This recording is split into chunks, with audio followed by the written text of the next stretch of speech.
maintenant à Geneviève Avenard, qui est défenseur des enfants. Comment l'action de la défenseur des enfants s'inscrit-elle dans le contexte qui est décrit depuis ce matin, Geneviève Avenard?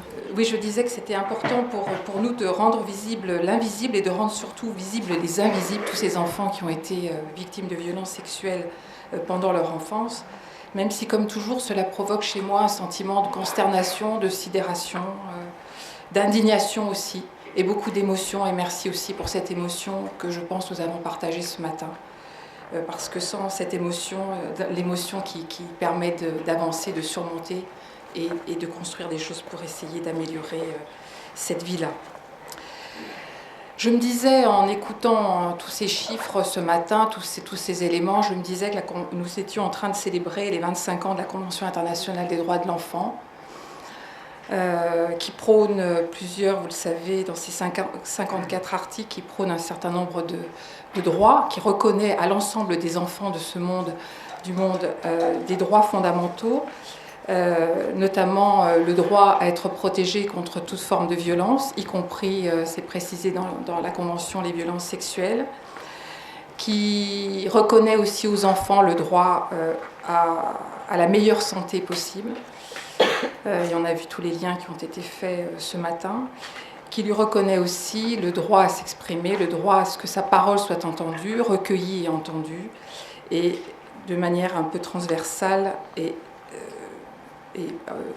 plus globale, la question de l'intérêt supérieur de l'enfant qui doit être recherché avant toute autre considération.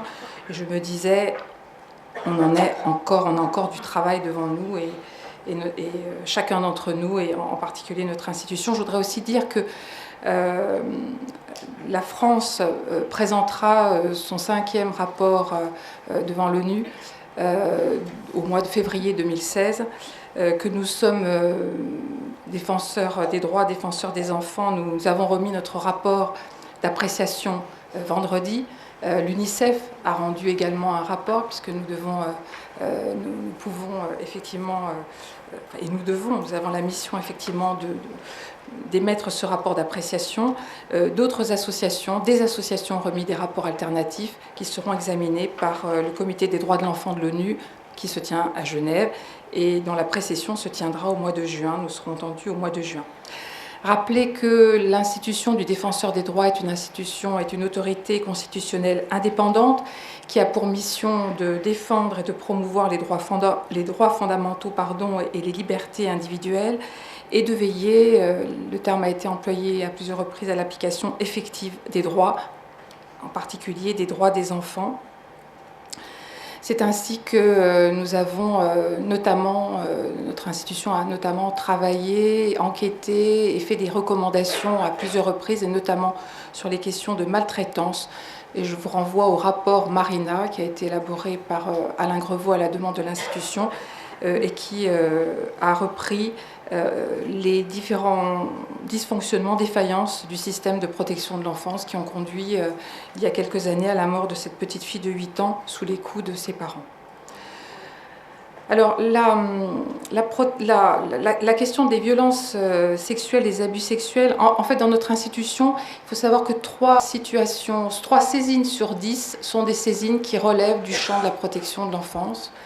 C'est important, ça en fait une priorité de notre institution, ça en fait une de mes priorités. Et en revanche, nous avons très peu de saisines pour abus sexuels, ça représente 2% des dossiers, mais on comprend bien pourquoi quand on a été attentif toute cette matinée.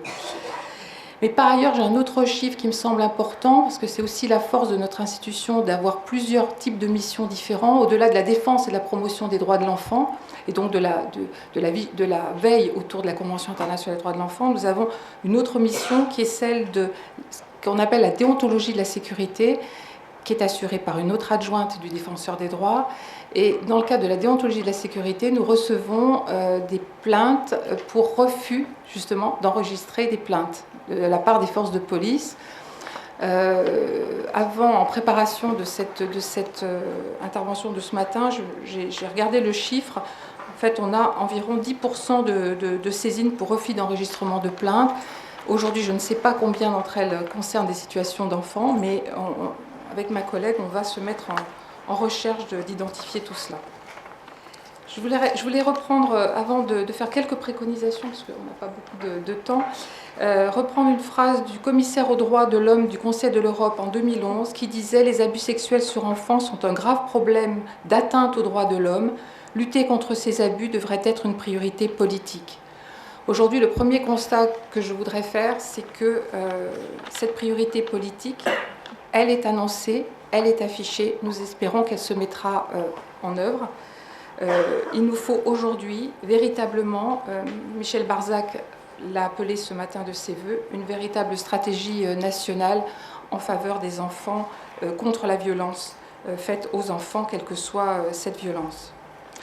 Pour ce faire, il nous faut disposer de chiffres et de données qui soient des données fiables et des données partagées entre les différentes sources d'informations, car en France, il existe peu de données chiffrées qui soient consolidées et qui soient, quand elles existent, elles proviennent de différentes sources et elles ne sont pas forcément consolidées au niveau national.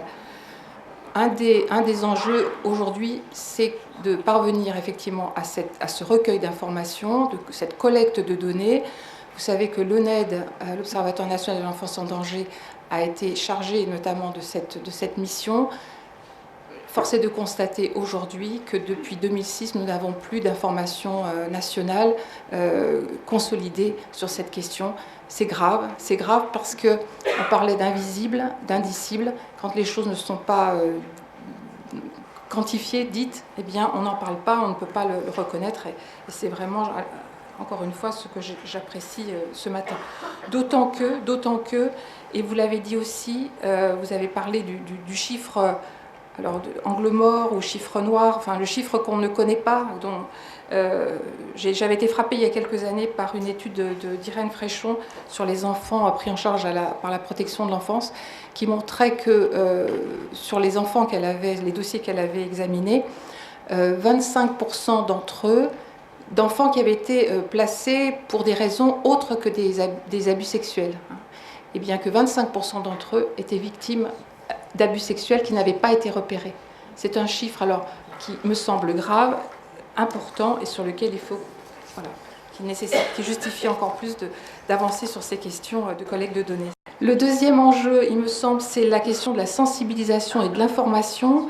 Il faut remettre régulièrement sur le chantier toutes les campagnes d'information, de sensibilisation. Il y a un numéro Enfance en danger qui existe, le 119. Il me semble, c'est un impératif, j'allais dire, national aussi, de diffuser aussi cette information auprès des enfants. Là, il se trouve que j'ai signé une préface pour un petit livre qui paraît chez Bayard Presse et qui s'appelle « Non aux abus sexuels ». Là aussi, je crois que c'est important de diffuser, de donner l'information directement aux enfants, même si après, le second volet, c'est celui du recueil de la parole de l'enfant qui va être victime d'agressions physiques et sexuelles. Et là, ça a été dit ce matin très bien, c'est la question du recueil de cette parole. Dans Le Petit Prince, il est dit, on dit « Les grandes personnes ne comprennent jamais rien toutes seules et c'est fatigant pour les enfants de toujours et toujours leur donner des explications. » J'aime beaucoup Le Petit Prince. Donc, en 2013, notre institution a produit un rapport, L'enfant et sa parole en justice, qui a notamment, au titre de ses préconisations, préconisé de développer les unités d'accueil médico-judiciaires dans tous les territoires. Et nous travaillons aujourd'hui dans un groupe de travail que nous avons mis en place au sein de l'institution et qui accueille des partenaires et des acteurs de différents domaines, notamment l'association La Voix de l'Enfant, mais aussi des médecins pédiatres, légistes. Nous travaillons à cette question. Autre élément qui a été évoqué ce matin, c'est le développement de la formation continue, de la formation interdisciplinaire qui soit adaptée, qui permet de partager des cultures et des pratiques professionnelles, de mieux connaître le développement de l'enfant, de connaître la question de la mémoire ou des dissociations traumatiques. la question aussi du recueil de la parole de l'enfant, la question de l'évaluation et du repérage des situations de violence. Moi, je crois beaucoup aux actions de formation interdisciplinaire et inter-institutionnelles, sauf qu'aujourd'hui, elles sont freinées par le fait que les institutions en sont maîtresses, si je puis dire, et que nous prenons l'engagement d'une réflexion sur la mise en place d'un fonds, d'un dispositif, parce que si je parle de fonds, je vais employer un gros mot, d'un dispositif qui permette de rassembler et de conduire des actions de formation au-delà des collectivités publiques ou privées, des différentes institutions, autour de ces questions, car l'enjeu, ça en vaut la peine. Également, autre point, c'est la question de l'évaluation, plusieurs fois il a été dit qu'on ne voyait pas les signes de souffrance et d'alerte émis par les enfants. Nous avons préconisé également un référentiel national d'évaluation de ces situations qui pourrait ensuite, ça nous échappera, mais en tout cas être conduit et qui permettrait effectivement de pouvoir repérer mieux les signaux d'alerte et les signaux de mal-être des enfants. Je crois que j'ai fait le tour. J'avais un rapport de 20 pages très circonstancié et voilà. J'ai préféré reprendre quelques points, même si ma démarche, j'espère que vous m'en excuserez, est moins académique. Et je voudrais terminer par encore une phrase du Petit Prince qui s'adresse à chacun d'entre nous. L'avenir, tu n'as pas à le prévoir, mais tu as à le permettre.